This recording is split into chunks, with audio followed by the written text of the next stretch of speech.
at our Revolution, Maryland. You all, we have an exciting event for you all today at Town Hall. We will be speaking to five impressive. I don't even know how else to talk about them. I mean, these are progressive legislative rock stars. I mean, we have Senator Jill Carter, we have Delegate David Moon, we have Delegate Jen Terrasa, we have, we have Delegate Julian Ivey, and we have our very own Delegate Sheila Ruth. I mean, these are progressive rock stars, and I am so happy to have them on today to talk about the legislation that they will be presenting, or have are already sponsoring, and to move Maryland forward in a progressive way. Um, as we know, we have been working and fighting to make sure that Maryland is the most progressive state that there is. So I am so glad to have them on. Again, for those of you all who are just joining, my name is Carlos Childs. I am the state organizing director for Our Revolution Maryland. And before we get into it, definitely want to ask, if you are joining us through Facebook, please go ahead and click that share and like button. If you're on Twitter, YouTube, I don't even know, Twitch, if we're even on there, please hit that like, subscribe, share, whatever you can. Just go outside and send out a smoke signal real quick and tell your friends about this.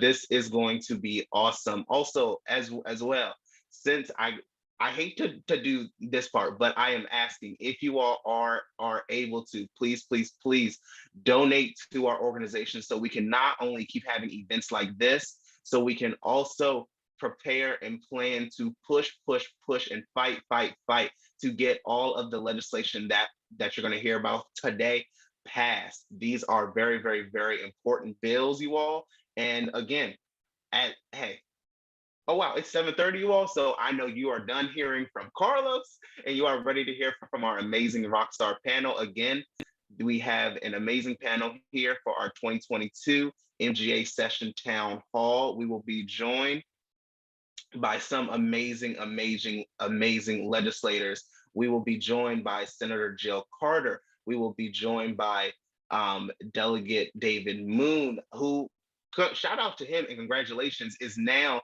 the vice chair of the Judiciary Committee in the House of Delegates. We will also be joined, right? Thank you, woohoo, for that. We will also be joined by Delegate Sheila Ruth, Delegate Julian Ivey, and Delegate Jen Terrasa.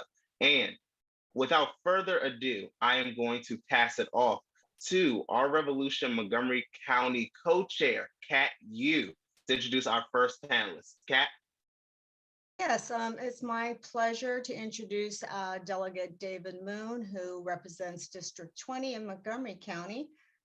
As Carlos said, he is the vice chair of the Judiciary Committee in the House of Delegates. And as vice chair, we know he will continue to lead a transformational criminal justice reform policies and stand up against powerful police unions. And we are here for him to talk about HB 249. And if you could tell us what that bill is going to do and the impetus behind it. Sure. Well, thanks for having me, everybody. Delegate David Moon from Montgomery County.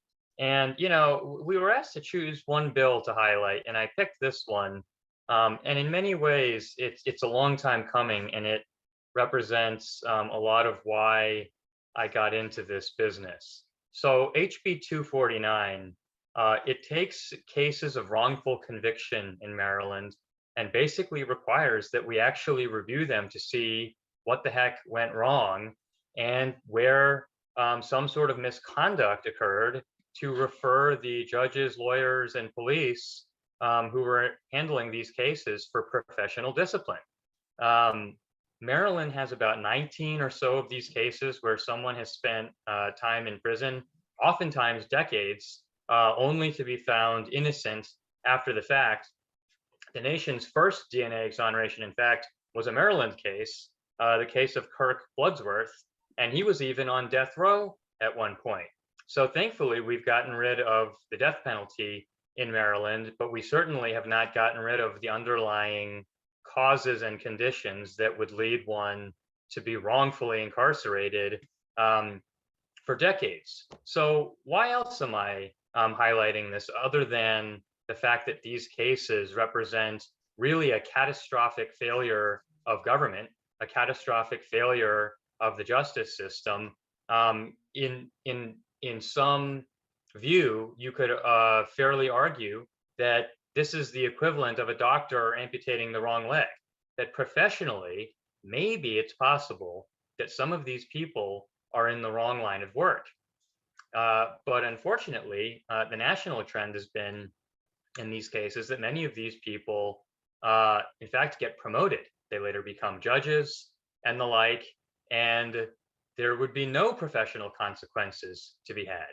Now, I'm a lawyer, I went to law school, and I took the ethics courses, and I certainly assumed that someone would be following up with me one day if I engaged in professional misconduct, certainly of the likes that sent someone to prison for decades. And after this last year, we are now also paying millions of dollars out of the state treasury to compensate people who found themselves in this unfortunate scenario. And in my email box, I was very pleased to see actually that one of the first people compensated in these cases was the same Kirk Bloodsworth, who was wrongly incarcerated in Maryland. So why is this a long time coming? I was an Innocence Project investigator in law school years and years ago. And when I graduated law school, this was actually a grant proposal that I wrote to try and hold the system accountable years ago. It did not get funded. And in the last year, this whole concept of holding lawyers accountable, holding professionals accountable, came into light when tons of lawyers were trying to basically have a coup in this country. And I was like, my God, Giuliani just got disbarred. And I said, all right, time to dust off the shelf the what should have been an activist tactic to hold unethical lawyers accountable for their misdeeds in the court and their violation of their oaths for professional service in this state. Finally happened nationally in that example, and state attorney generals around the country started filing some of these disbarment referrals in different bar councils. And then in Maryland, this past winter, we had a elected state's attorney retired from office who was disbarred in their retirement because it later turned out that they had withheld information in a case. So no, this is not the most pressing of the criminal justice issues we're going to deal with in Maryland.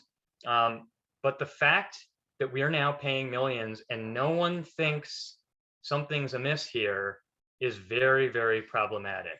So as soon as I've raised this issue with the same entities, everybody's acknowledging that something went wrong and maybe we ought to do something about it now. So I'm hoping this bill will succeed and we will be able to bring not just accountability for some of the willful misconduct that led these people to prison for decades, but maybe there's a lesson we should learn about how not to let this happen in the future, and that the police departments and prosecutorial offices that touch these cases might want to rethink some of their processes. So thank you for allowing me to share some of my work on this this year, and looking forward to a robust conversation from the rest of the evening. And I actually am curious to hear what Sheila, Ruth, Julian, Ivey, Jen, Terrasa, and my colleagues are working on. So thank you.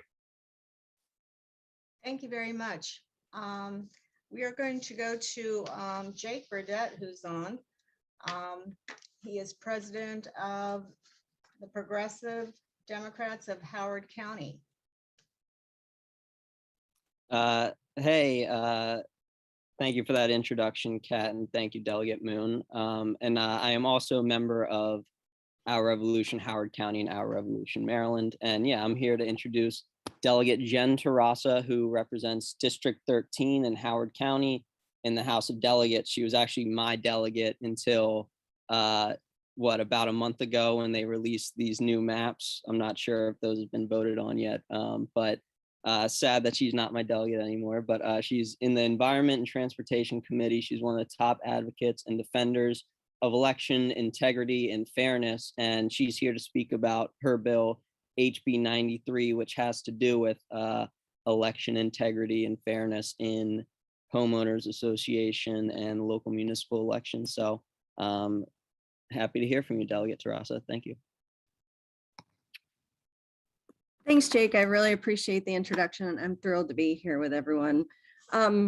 Yes, this is not something in my committee, Environment and Transportation. This does pertain to election and election integrity.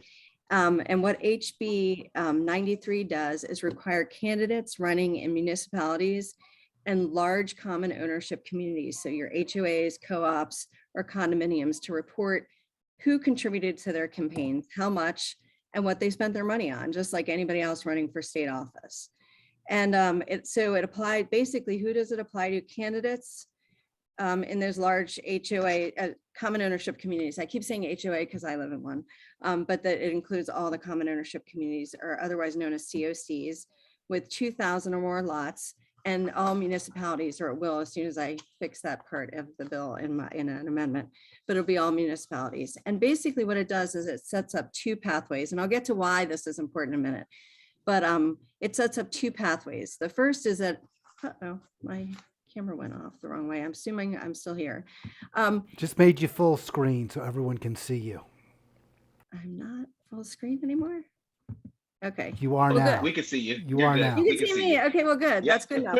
Okay, sorry about that. I think I have a touch screen, but at any rate, so basically the way it can work is that the municipality or the COC can set up a financial disclosure system, and that would be as simple or as complicated as they want to make it. And the other way is if the locality doesn't make up a system, then they have to follow the regular state system that the rest of us follow, and that is a little more complicated. It includes setting up a committee, finding a treasurer, opening a bank account, and following the state reporting system. And that might seem complicated in a local race where typically a candidate might only raise 200 or 500 or no money at all for a race. But it might make more sense if a candidate's bringing in 1,000, 5,000, 30,000, 50,000, 100,000. So my intent is for those smaller campaign contributions, maybe the COC would come up with a super simplified form, like one page where you could just write down a list of your contributions, and another page where you'd write down a list of what you spent it on. And it also allows for the locality to say, to set up different rules depending on how much your contribution is. How much, like if you do under 1,000 or over 1,000, it also allows for a hybrid system where if somebody has less than 1,000 in campaign contributions, they follow the local, and if over 1,000, they follow the state. So essentially what this does is give locals control over how they do it. And it's really about transparency. So let me talk for a minute about why I'm doing this in the first place. And you're probably wondering, like, why would anybody contribute money in a COC and a HOA election? And I kind of wonder that myself. Why would anybody contribute to campaigns running in a local homeowners association? Because you're probably thinking of like your typical 100 units, maybe 150 units, or 77 like my little homeowners association. But this is about huge homeowners associations, which there are a few across the state that have over 2,000 units and really operate more like cities. And those, they own land, they manage large contracts, they do a whole host of things that cities do. But let me tell you what happened in the last election. So typically in those elections, no one has financing or $50. Somebody told me they won their election by buying pencils and handing them out at the grocery store, the local grocery store. I won my election by 178 votes when I ran. And that was basically, and I was not funded. But in the last election, somebody decided to put 100,000, yes, I said 1,000, $100,000 into our local HOA elections. And that was alarming, as you might imagine. And so what I thought was, oh my gosh, there are races across the country where we're talking about people getting involved in small town elections. Here we see it happening right here before my eyes. So I went to Jared Demarinis. He's our the campaign finance guy at the Board of Elections. And I said, can we set this up? And he said, by the way, cities don't have a requirement. I said, what do you mean cities don't have a requirement? So we have no state requirement that cities, our municipalities have to report, the candidates for office in cities report their campaign contributions. So it's different in Baltimore City. Baltimore City is treated just like the 23 counties in Maryland. So take that off your plate. But if a city doesn't have its own requirement, and 12 of them do, but the other 145 cities do not have any requirement for campaign contributions to be reported. So what do cities do? Cities run police departments. Let me just say that again. Cities run police departments and have no campaign finance reporting requirement in Maryland. That to me is alarming. And I would think it would be alarming to all of you. So I made it for both. I made it for both the HOA or common ownership communities and cities. And I could tell you a whole lot more about that if you guys have questions, but that's the bottom line. That huge jump in the COC election that I'm talking about really highlights the need for this kind of reporting. And it's alarming because you don't know it's coming till it's coming, right? So when somebody throws $100,000, fortunately, they were not particularly successful, but they could be. And in this case, it was developers, which might be concerning, but I'm concerned that it could be somebody else. It could be some of your right-wing extremists. It could be people who are concerned about a whole lot of other things that we are not in line with. And it could be too late once you find it out. So that's why I put this in. Hope that that explains the bill, and I'm happy to answer questions. Yeah, thank you, Delegate Terrasa. And it looks like Liz Fainer said in the chat, so an entity like Columbia Association, well, that's who you're talking about, right? Well, I am talking about Columbia Association, but there are other large HOAs that function somewhat like cities. And I have not, well, let me say this, we don't have good reporting of HOAs and other COCs. We don't have good reporting as to who they are and where they're operating throughout the state. I think Montgomery County has reporting, they have to report to the county who they are, and there's a tracking system. And I don't know if Prince George's County does, but no other county in Maryland has a reporting system so that people can keep track of them. So it was really hard to figure out who all of them are, but there are a couple others that are super large like that. I know Leisure World is, but Leisure World has sort of a different kind of hybrid election. So I'm not entirely certain it's going to apply to Leisure World. And I could probably talk to somebody from that district to find out more. And there's a couple others that are large, but my contention would be some of these larger HOAs are involved in much more than just architectural violations. Did you mow your lawn? Did you, paint your door the wrong color for the community? Did you? Some of these larger ones are doing a lot more. Some of them have security forces. Some of them owned a considerable amount of land. They run rec and park type systems, et cetera. So they really are, there are a number of them like that, but yes, like Columbia Association, and most of them are not, most HOAs and are not like that, but they're not covered by this bill because they'd be under 2,000 units. Yeah. Thank you, Delegate Terrasa. But yeah, the one specific example, it happened in the Columbia Association previously. But yeah, so thank you for that. And with that, we're going to hand it over to former congressional candidate and progressive Sheila Bryant, who is going to be introducing Delegate Julian Ivey. Hello, everyone, and thank you so much for that introduction. We will be talking today with Delegate Julian Ivey, who represents District 47A here in Prince George's County. He is on the Ways and Means Committee, and he's continued to be a powerful and vocal voice of holding law enforcement accountable, which is huge right now. So without further ado, Julian, welcome. Thank you so much for having me. Hello, Sheila. To all of my colleagues, it really is a pleasure to serve alongside with so many giants. I mean, goodness, we have Senator Jill Carter here. in person. Like, she's literally on the Zoom. Hello. And, you know, Delegate Moon, really congratulations on the new vice chairmanship.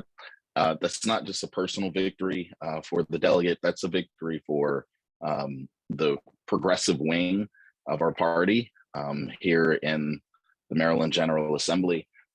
So, you know, I just wanted to first and foremost pass those greetings along. Delegate Moon also mentioned something when he started his presentation, and he talked about how it was kind of difficult to pick one piece of legislation to talk about today.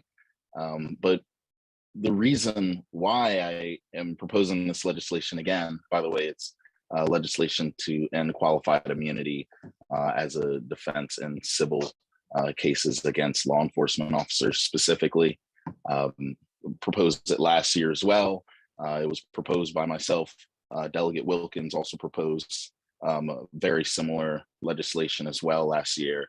And I'm not sure if Senator Carter did as well, I assume, because it's right up her alley. But such an important piece of legislation as we talk about trying to change the culture of our police departments. Last session, we made some large sweeping reforms led by Senator Carter, led by Delegate Moon, Delegate Acevero as well, has to be mentioned. And, you know, we've been talking about this specifically for years and years.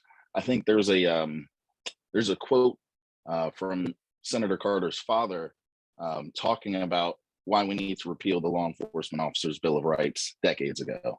And we got that done this year. So, you know, as we talk about things that need to be changed in the future and what we need to do this session, I think that we really do have to stop and, you know, take a moment and celebrate the accomplishments that we made last session.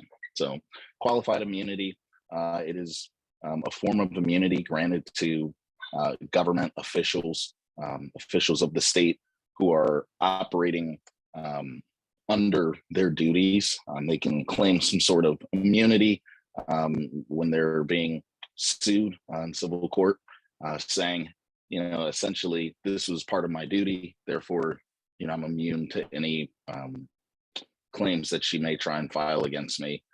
When you talk about changing the culture of a police department, first you need to know that the individuals that are there have really the right mindset, and that they know that if they were to do certain things that have been allowed in the past, that will not be accepted in the future as we move forward. And that just really gives a sense of protection, you know, that there's a new way that we're going to be doing things here in the state of Maryland. Other states have recently moved to do away with qualified immunity. New York City as well, I believe in 2020, passed legislation. New Mexico passed sweeping qualified immunity reforms, which actually bans it as a defense for all elected officials, public officials. And there's something to be said for that as well. But here in the state of Maryland, simply just trying to build off of the momentum that we have, because, you know, it's clear that both sides of the chambers, the Senate, the House, the leaders are really willing to make some changes in a way that, you know, our former presiding officers were really hesitant to do. Quite frankly, you know, no disrespect, you know, we'd had one individual there for so long that he actually implemented some of the legislation that we just repealed. And so elections matter. And, you know, I truly do believe that we're going in the right direction here in Maryland, in the General Assembly specifically. You have progressives like Sheila, Ruth, Jen Terrasa, really stepping up to the plate and moving these issues forward. So I don't want to just talk all night. I could if you'd let me, but I just want to thank everyone for the work that you've been doing. And I hope that you can take a deep breath. This pandemic has just been so tough on so many individuals, activists, you know, organizers, you know, legislators alike. And I think that in this moment, I think it's important that we all just take account for where you are. And I hope that everyone's doing well. So thank you for having me. Thanks so much, Julian, for that. I have a question first. Sure. What is that bill that you're talking about? Is it already presented? Is there a number? Yeah, so Delegate Moon, Delegate Terrasa, they got their bills in to be pre-filed, it sounds like. And so they've already filed their bills. I'm picking mine up and dropping it in the hopper tomorrow. So for those of you who really want to check, you can look at about 3 p.m. and you'll see the complete list of bills that I'm proposing. One, and I'll be very brief on this, flooding is a huge issue across the state of Maryland. I represent a community called the Port Towns. So you know that we're very close to the water line there.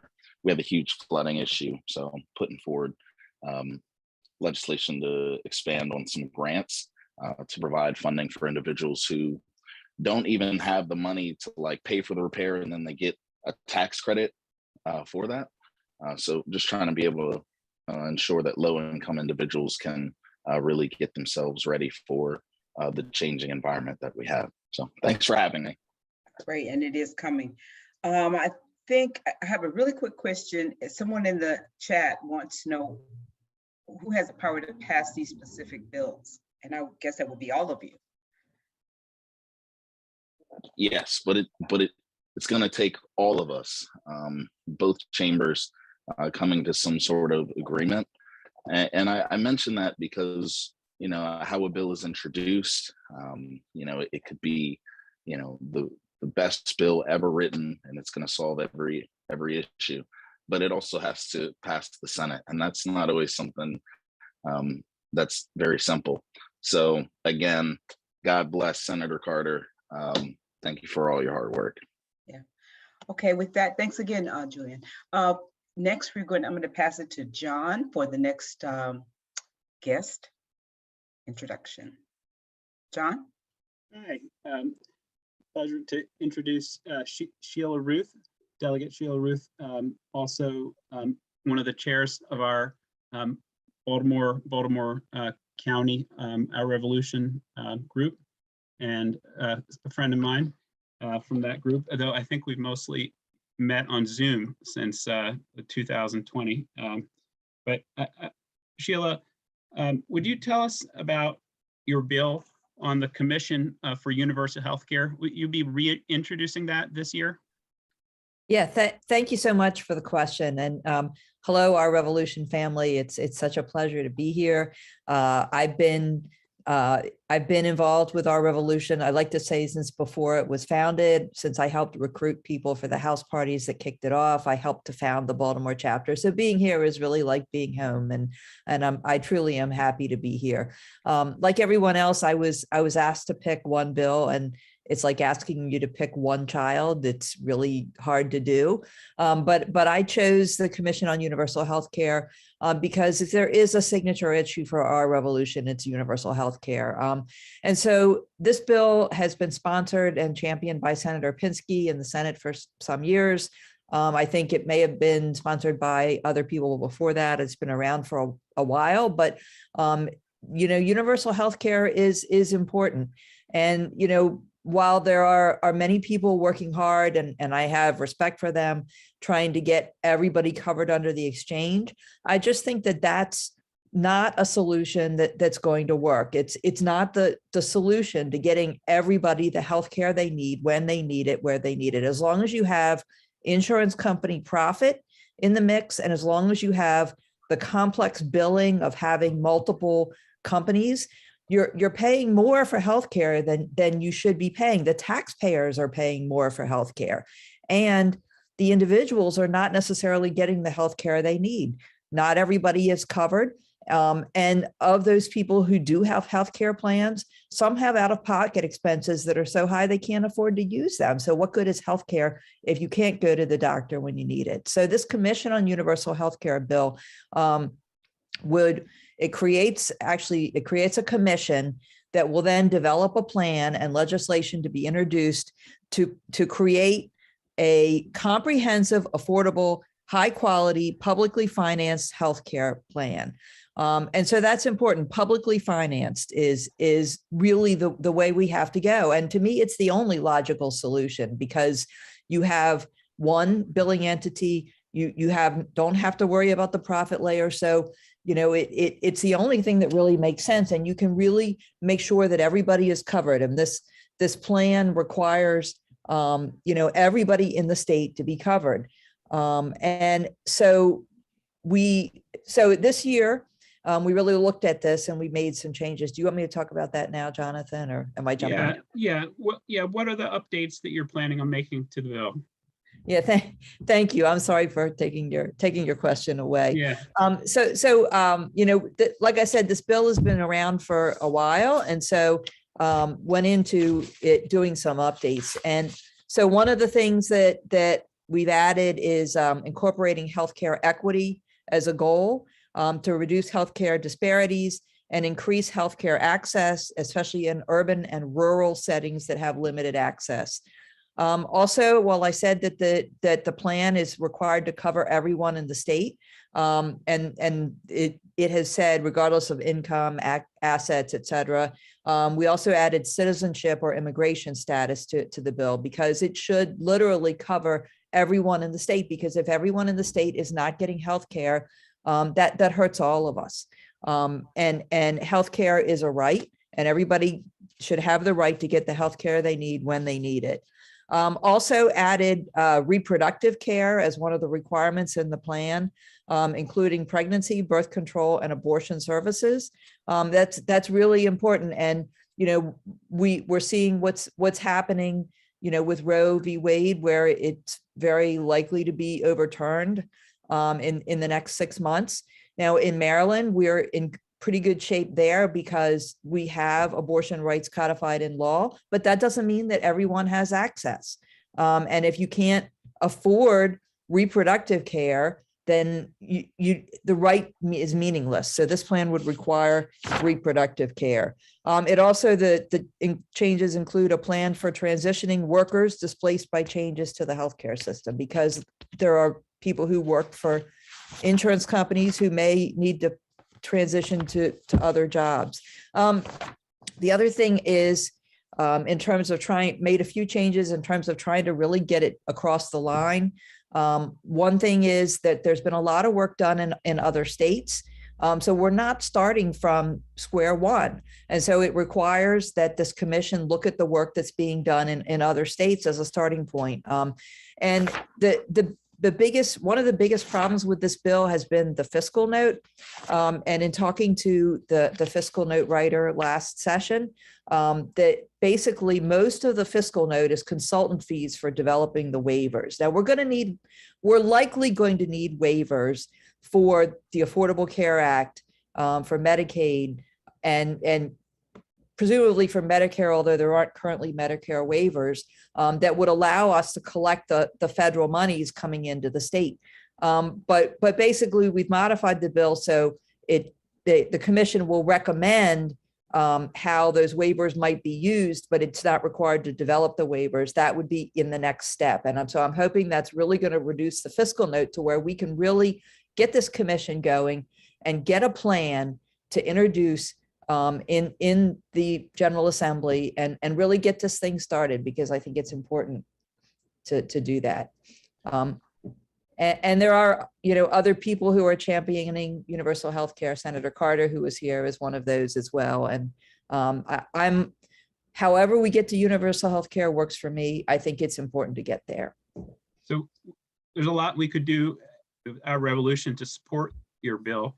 And do you have any suggestions? I noticed there had been some postings about calling your delegates and senators that you've made.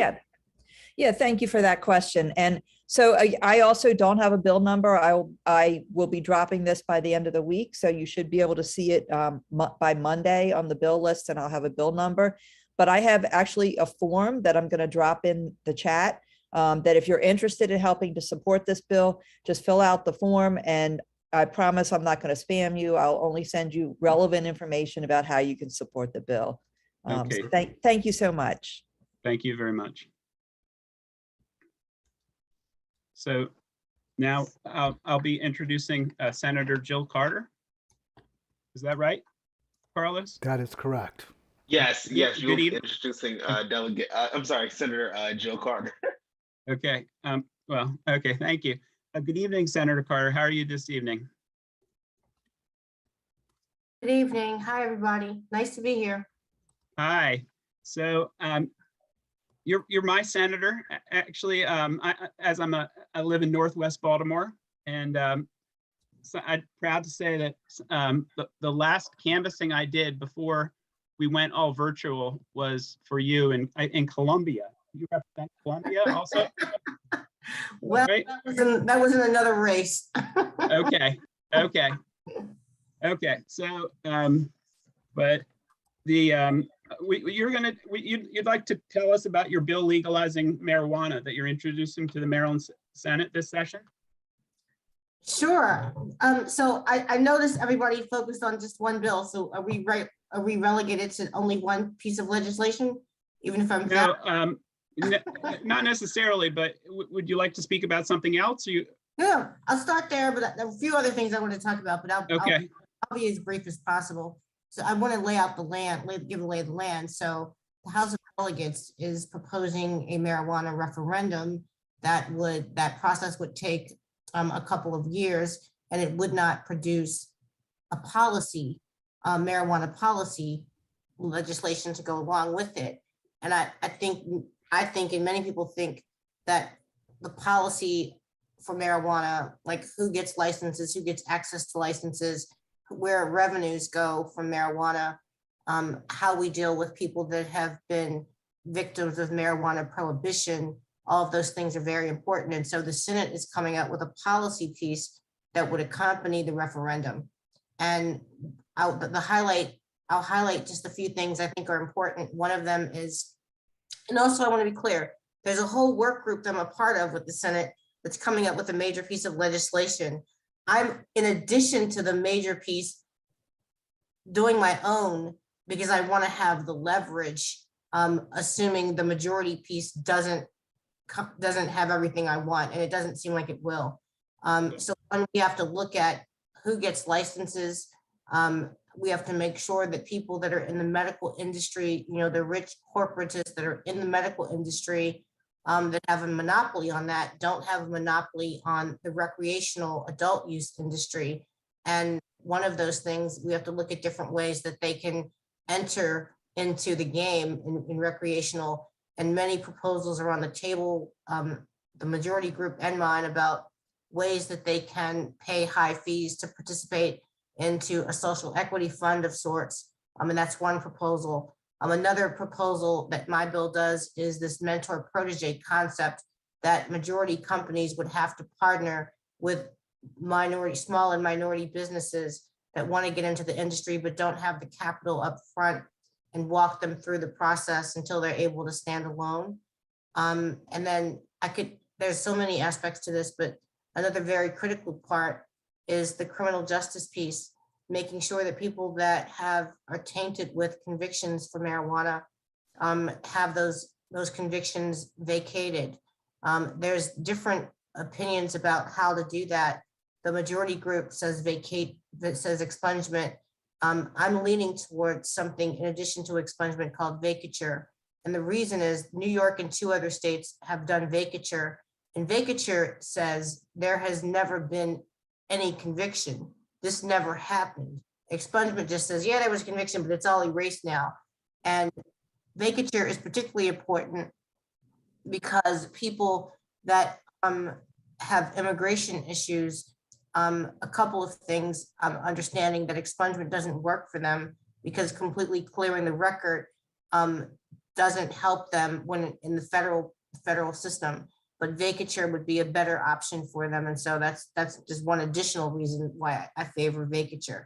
So it's kind of a new term. We're used to expungement, but vacature is, I think, the better way to go, or at least 2 options for people in this process. And also, of course, the idea that people that are serving sentences. This is the controversial piece that my bill does that the other majority probably won't want to do, is the idea that if there's people that are serving sentences, but they're convicted of something in addition to marijuana, but the basis for their charges and conviction was probable cause based on marijuana smell or possession, then they should also get another look, because it was only the marijuana that would now be legal that created the scenario that caused them to have a conviction for anything. And then finally, the idea about where revenues go with marijuana. There's differing opinions about that. My bill would have revenues be specifically targeted and laid out in the bill to go to those areas most impacted, prioritize those areas most impacted by marijuana prohibition and the failed war on drugs, and create a mechanism where local jurisdictions would have an ability to have say in where those funds would be in their specific neighborhoods. The majority bill doesn't quite do that. It has a social equity office it would create. It's a whole elaborate scheme, and it would be like state government would be deciding where the funds go. And, you know, I don't think that's preferable, because we haven't had a good record of state government deciding issues of equity and having it work out to be equitable. So that's a basic overview of the bill. And if you allow me, I won't go into details, but I'll just mention there's 3 major pieces of juvenile justice reform legislation that are critically important. I also have a bill with Delegate Ruth about transportation equity that's being heard soon. And then finally, this week I have a continuing on police reform, a pension forfeiture bill for those officers that are found to have committed misconduct or convicted of misconduct, that they would have their pensions forfeited. And a myriad of others, but I'll end there. So we should really be following this developments in the General Assembly closely, right? How do you suggest we do that? So you know the link to our pages, right? I mean, helpful. What is that? You mean to your? So yeah, the link to our pages will have all our bills, and when you click the bill, it'll tell you the hearing date. Okay. But the cannabis bill is not yet filed. I'm supposed to be receiving the draft of it tomorrow. The pension forfeiture bills are filed, the transit equity bill is filed, and the juvenile justice bills are filed. But okay. they don't all have dates yet. Okay, so I wanted to ask, how can we follow your bill? You're going to introduce a bill, and there's also going to be that other bill. So there'll be two marijuana legalization bills that we can look at. Yes. Now, neither is filed yet. Right.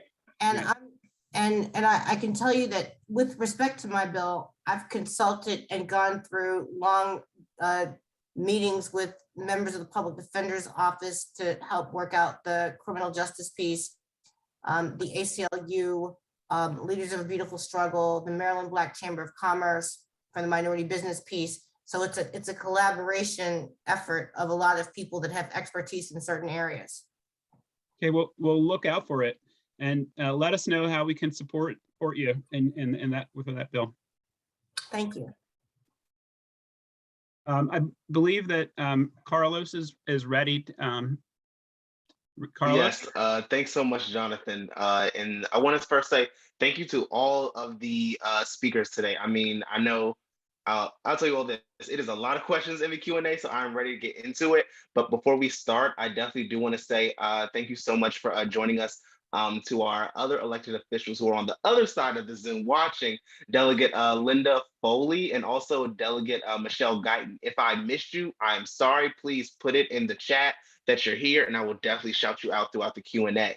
So Hal, if you can take us back to regular screen, we can kick this off.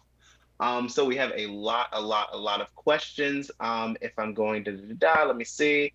Okay, so this one, how does beyond reasonable doubt relate to wrongful incarcerated frequency? And I believe this could be directed towards Delegate Ivey, but I'll leave it up for, or Delegate Moon, but I'll leave it up for Anyone? So I guess there have been 19 proven, unassailably proven or so wrongful convictions in Maryland, and they're going to run the gamut from poor investigation. The cops were sort of stacking lineups in improper ways. We have willful misconduct, hiding evidence, incompetent attorneys. I mean, it's the whole run of it. But at the end of the day, we have a system that we call an adversarial system where one side is not necessarily, the incentive structure is not designed to push them towards the truth. It's an adversarial system. They are trying like the Dickens to prosecute someone, and someone else, it's their job and their duty to get them off. I could go on and on about the myriad ways. I mean, I'm glad Senator Carter is bringing in legislation for law enforcement accountability, right? That's one aspect of it. Delegate Ivey is here talking about qualified immunity and why we shield law enforcement officers and actually lots of government misdoers from personal liability. Again, even for some fairly egregious misconduct.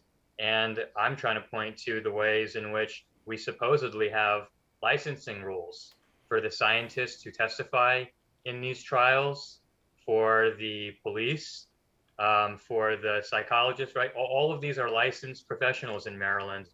Again, we all have ethical standards.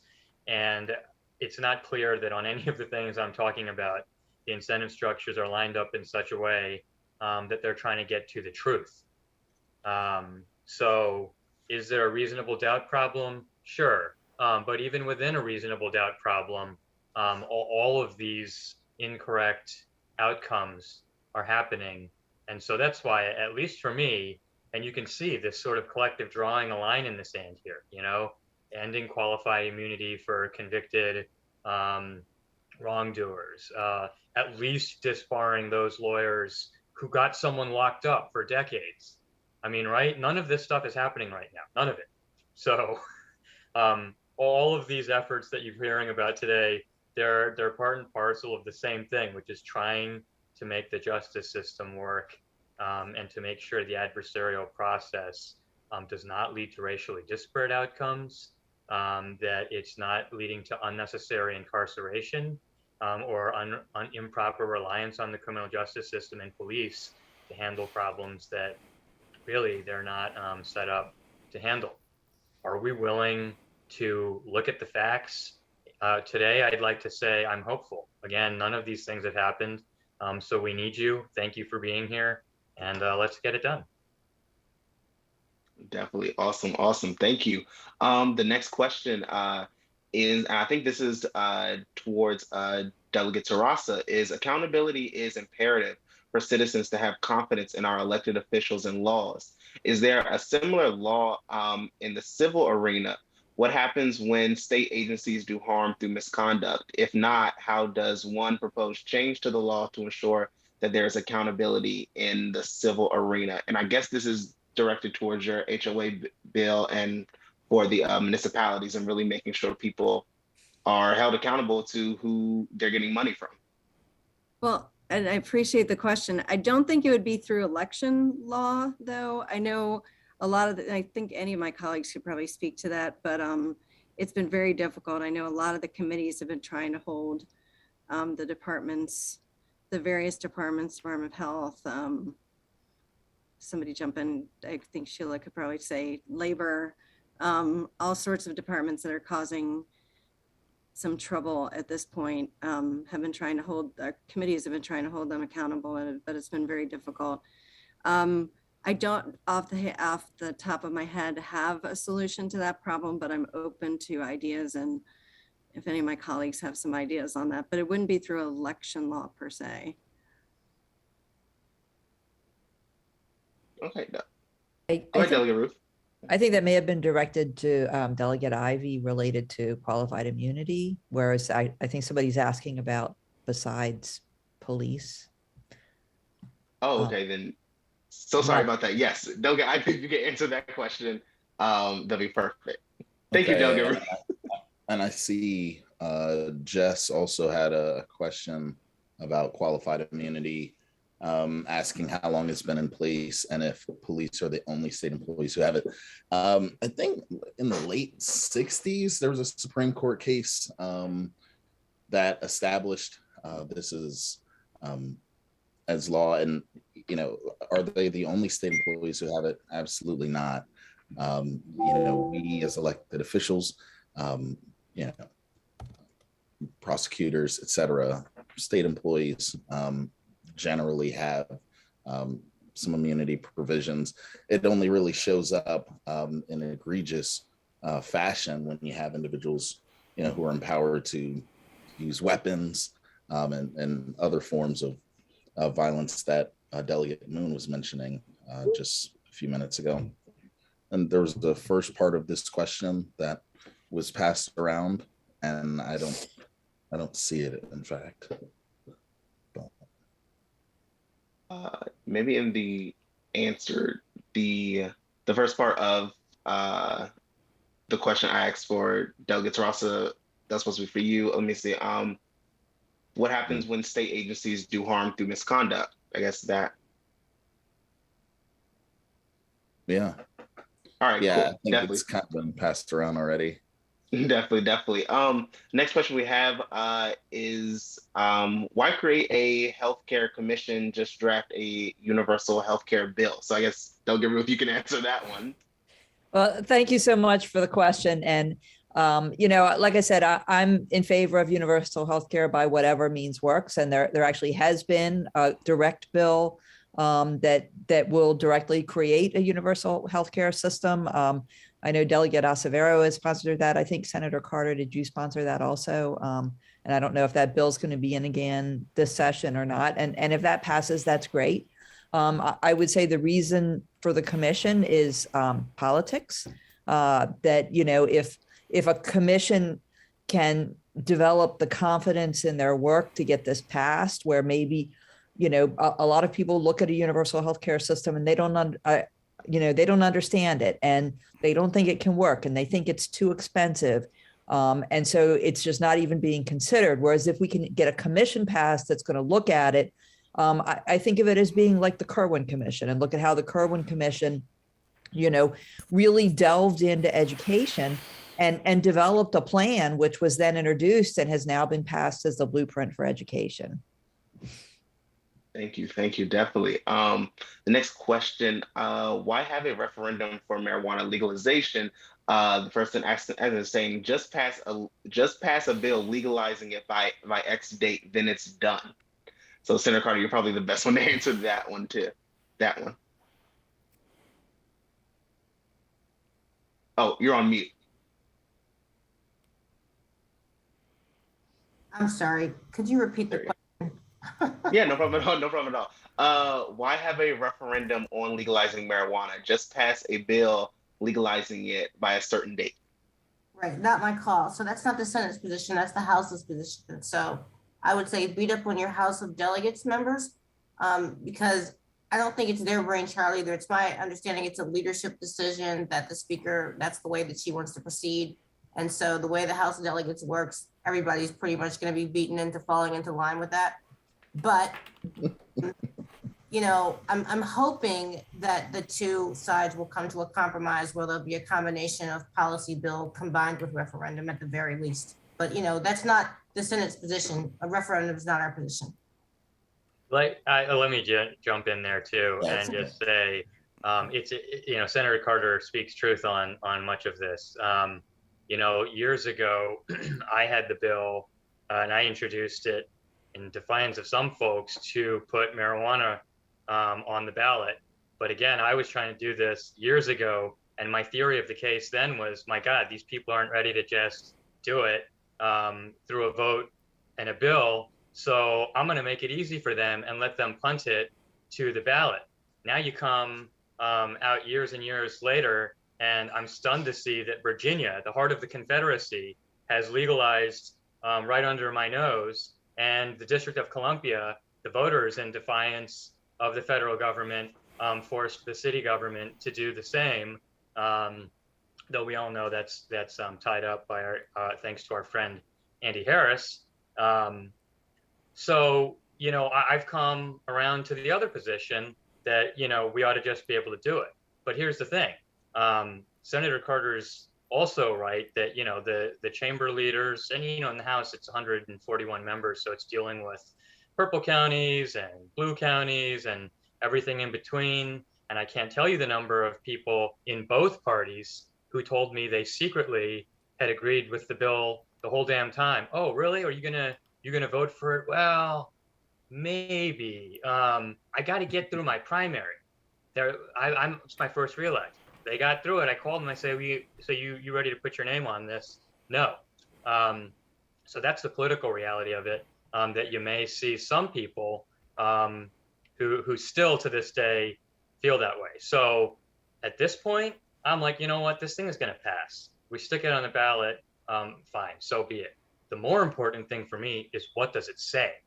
And I joined Senator Carter in hopes that as this referendum bill moves, the Senate is also moving with a number of detailed proposals, that somewhere along the way, a consensus emerges on how to move forward with those issues. For me, that's including home grow and maximum equity and redistribution of the funds to those communities that have been harmed. A lot of us feel that way.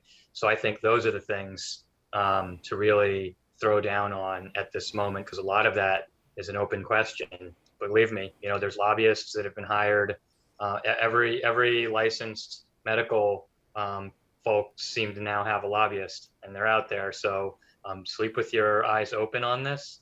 We're going to have to fight to the mat to make sure the bill is more progressive than our neighbors in Virginia. So thanks again, I know you'll all be a part of this conversation. Definitely. We do not want to be beat out by Virginia on anything. Now I want to go to Jake Burdett for the next question. Yeah, there was a question asked in the Q&A specifically about Delegate Jen Terrasa's bill, and I accidentally answered it in the chat, so I wanted to ask it. Mark Imley asked, regarding HOAs, they tend to be far right and need better elections. Like that, he's asking that, like, is that the case? Is that the reason why you're introducing it? So could you touch on what are the potential dangers of not having a bill like yours for HOA elections? Okay, that sounded like two different questions. Sorry. I think certainly HOAs were set up in large part in many areas to be exclusionary. So I think there's definitely a history there. But my concern is that the larger HOAs operate more like cities, and that we know that there's a lot of money flowing into hyper local elections across the country. And we saw a preview of it in Columbia. And I don't think we want to be vulnerable to that in cities. And I don't think we want to be vulnerable to that in these larger HOAs where we saw it explode in a huge way. I mean, to give you some idea, we got 4 mailers to my house, fancy mailers came to my house that were mailed to everyone in my area, and 6 mailers. You guys have seen those mailers. 6 mailers is a lot of, I mean, this was fancy, this was big, and I don't think we want this happening. I don't think we want right-wing folks, crazy folks, all sorts of anti-CRT folks taking over these local boards. But certainly there is already a history of them having a conservative bias. And without your bill, you wouldn't even know who is funding these people in these elections. So you wouldn't even know if they're right wing or left wing or what. Right. Definitely. We're all about getting money out of politics. Our final question, we have the person who's been running the whole back end of this whole thing, Hal. Go ahead, Hal. So first of all, I just want to say I'm really, really impressed with this awesome group. And I have actually a history with everyone all the guests except for Delegate Terrasa. So it's great to meet you, Delegate Nice to meet Terrasa. you. Thank you so much for joining us. And I don't know if Delegate Moon remembers, but I used to do podcasts, and he was one of my guests very early on. He was very gracious to do that. I appreciate it. Delegate Ivey, what an honor to meet you at the immigration rally in Annapolis. We had a great chat, and I just really enjoyed working with Senator Carter last year, and being in the same organization with Delegate Ruth is just a great privilege for me. So thank you all. We've got to keep pushing. We've got to keep fighting. And even though I like all of you and respect all of you, I will continue to try to hold you accountable as best I can. My question for all of you is, how can you create good living wage jobs for folks in Maryland who may not even have a college degree? They may not even be high school grads. Even with college degrees, many folks are struggling. And I think as progressives, we must be committed to all of our residents, and that they all deserve meaningful, fair remuneration and work. So I'll go right down the line. Let's start with you, Sheila, and then go right after that. Well, thank you for the question. That's a huge question and difficult to answer in a short time. Certainly I think in terms of the minimum wage, we're not moving fast enough. We need to move faster, and we need to stop leaving people out. Tipped workers and agricultural workers need to be paid a fair wage, and we need to index it so that we don't have to keep coming back and raising it. I'll mention, in terms of creating jobs with a living wage, I'll mention my transportation equity bill, which one of the implications of that is if there's equitable transit, that often creates economic development, transit-oriented development, and also direct living wage jobs building, like rail systems and things like that. And in terms of some of the other things we're doing, some of the environmental stuff, we really should have project labor agreements to ensure that people are paid prevailing wage. Delegate Terrasa? Yeah, I agree. That is a big, a big question we could spend the whole evening on, but I think we should move fast. I agree we should be moving faster on $15. I also don't think $15 an hour is enough to live on.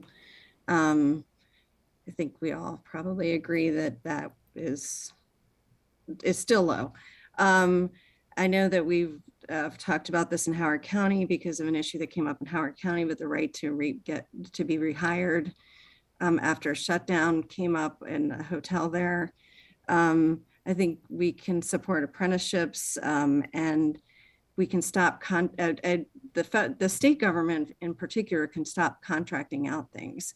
So I know that's a big issue. And I know there is a bill, I think it's a Mark Corman bill, that for transit, as we move over to EV, this is like a small little thing. It's not a little thing if that's your job, but I mean, in terms of the scope of jobs across the state. But as we change over our fleet to electric vehicles, Mark Corman has a bill to preserve the state jobs instead of contracting out all of the electric vehicle maintenance, et cetera. So I think things like that, and not contracting out all the jobs to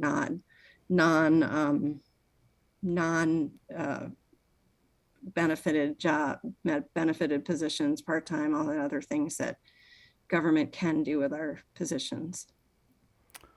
Delegate Ivey, thank you so much, Delegate Terrasa. Absolutely. And, I was listening and I was waiting and I was hoping that she wasn't going to mention it, but apprenticeships and trades, these are really lucrative lines of work that individuals can go into without having to go into debt, going to college. I graduated from college, so let me just say that up front. But while I was in school, a friend of mine who played on the baseball team, didn't go to college. He went into an apprenticeship program. It was either plumbing or doing electrical work. And he was telling us, about the new lease that he had just taken out, and that he was doing really well. And so there are ways that you can provide for yourself, provide for your family without going, the route of higher education. And you shouldn't think any less of that. And specifically, as we have more funding for infrastructure projects coming from the federal level, the state of Maryland as well, looking to transition away from fossil fuels. We're going to need electricians. We're going to need individuals who can lay the new piping, et cetera, to make these changes to our infrastructure. So, All right. of course, not the only solution, but one of them. Thanks, Delegate Ivey. And let's just finish with Delegate Moon, and then we'll quickly wrap up. Thank you so much. Great. So what the heck do we do about this? I got to start with one of the obvious ones. Don't let Democrats get away with poor positions on economic justice. I think that's why we're all here having this conversation ultimately. And it's at least a part of what brings us together. The more I look at the world and what's going on with Biden and inflation and everything, I just, we have got to get to a hardcore focus on expansion of universal benefits and really the affordability of life and living, childcare, housing, health, dental, vision, mental health, all of this. The needs are obvious. I think part of this also means maxing out the organizing opportunities and the organizing moments that are currently being created by the Great Resignation. I'll be damned, for example, if we don't get out of this session without a paid family leave bill. With everything going on, like, my God, that's like the bare minimum at this point. And yet we need to set expectations. Some of us have wondered, when the Republicans come knocking and talking about 41, successive tax and fee increases from the Democrats, what does life look like for the better for the average Marylander after 4 years if we win the next governor's election? After 4 years of rule under Democrats. Can you answer that question? At the moment, I can't. And I hope that this conversation is part of helping answer it. So I think we got to get out there and obviously at the same time do everything we can to stop corporate influence on our elections and industry capture of our committee work. I am encouraged by the movement of organizing new shops and sectors that appears to be happening, even in untouchable places like the Starbucks and Amazons of the world. So I think all of this has been a terrible 2 years for humanity, but born out of this, I think there's some lessons and some hard organizing opportunities that we would be remiss not to jump at, and they go right to the heart of your question, which is helping ordinary folks and folks without the greatest of means. Thank you all so much. Carlos, thank you so much for this great panel, and I'll turn it over to you to close it out.